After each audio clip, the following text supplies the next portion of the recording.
What's going on, everybody? This is Sal down here at Worth Harley-Davidson, and today I'm going to be going over the brand new 2024 Street Bob.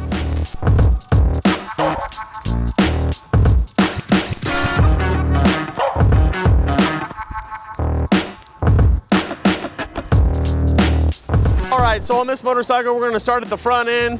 As you notice, this is an all blacked out bike with a little chrome accents, just kind of makes everything pop. But you got a 19-inch front wheel, it's a cast aluminum black rim, just gives it a nice look to it, especially with the chop fender. You just see more of that wheel, just kind of gives it that old bobber look, and that's kind of what Harley's going with. You go to the mini ape hangers, something that gives it that classic bobber look. It's just a sleek look. It's nothing that's too tall, but it's still a comfortable ride when you're sitting on it. You feel good when you're sitting on it. It's just the right height.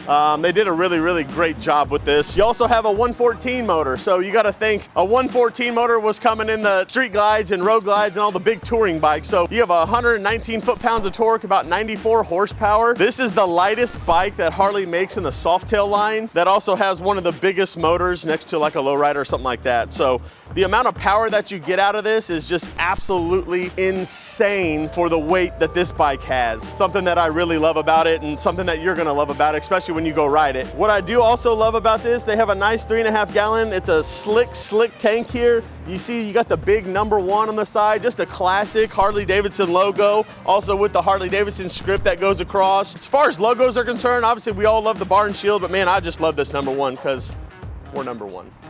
Going back here, you have the pipes. It's a true dual pipe there, all blacked out. Like I said, this whole bike is blacked out with the heads, the primary cover, the transmission cover. Just something you don't see on a lot of motorcycles, but this bike, it just makes it pop, especially with that billiard gray, that new color for this year, which is a standard color for Harley. It just really looks good. They made the bike look really slick. I thought they did a really good job with this. Going back here, you got the 2-up seat. So you have a solo seat if you want to ride just you. If somebody wants to ride with you, you obviously have this passenger pillion that you can take off. Or you can keep it on. You also have the passenger floorboards as well, or the foot pegs. So if somebody is riding with you, they'll at least be somewhat comfortable. You can always add a docking hardware with a backrest. So that passenger feels comfortable or safe, however you want to look at it there. Going back to the back, you obviously have your turn signals here. It is a belt-driven motorcycle. It's made out of a Kevlar material, so it is a very tough belt. 6-speed transmission, so it's 1 down, 5 up. You kick it into that 6th gear, it lowers your RPMs. You do get better gas mileage. You'll get roughly about 47 miles a gallon city and highway riding it. Obviously, if you're full throttle, you're not gonna get that. But if you're just cruising right along, you should be able to get that all day long. One thing I do love about this is the new instrument gauge, the cluster here. So there's no speedo or tack or anything like that. It's a no gauge look. Once again, going back to that bobber style that Harley's been known for. It's all a digital gauge up here. It looks really clean, but it gives you all the information that you could possibly need with still giving that bobber look, that clean, slick style. A lot of people, you know, relocate their gauges down to the side so they don't have to see it. So it gives that clean look. Harley's already done that for you. It's all right here in that instrument cluster there. So one thing that this bike does have that I do like, it has the mid controls or mid forward controls. They're not like really true mids all the way back. Gives it just that aggressive riding style, something that you're still comfortable when you're riding. You know, you're not too far forward stretch, but you don't also have your knees in your belly. Still feel good. If you're a taller guy, you'll probably have your knees in your belly, but you know, don't worry about that. You can always move them to forwards if you wanted, but there's a reason why they have them at the mids, just because of the power. It's that riding style that you'll get in it, kind of that West Coast styling is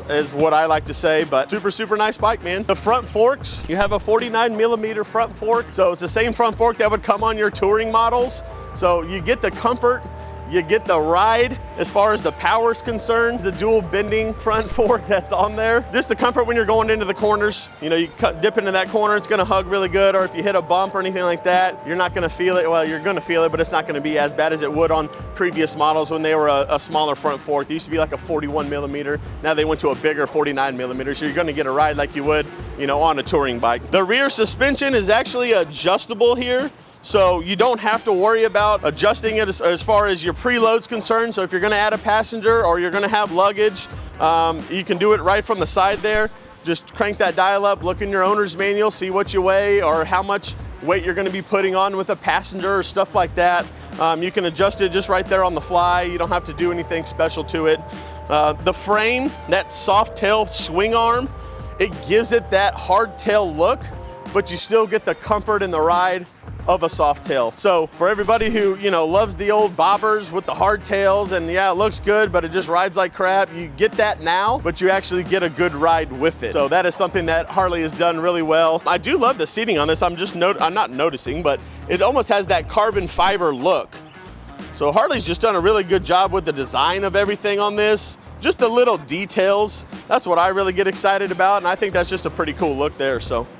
All right, that wraps it up for this video. Make sure you hit that like and subscribe button. If you want to see more videos that we're going to be doing, next week I'll be doing a test ride on this thing, so stay tuned for that.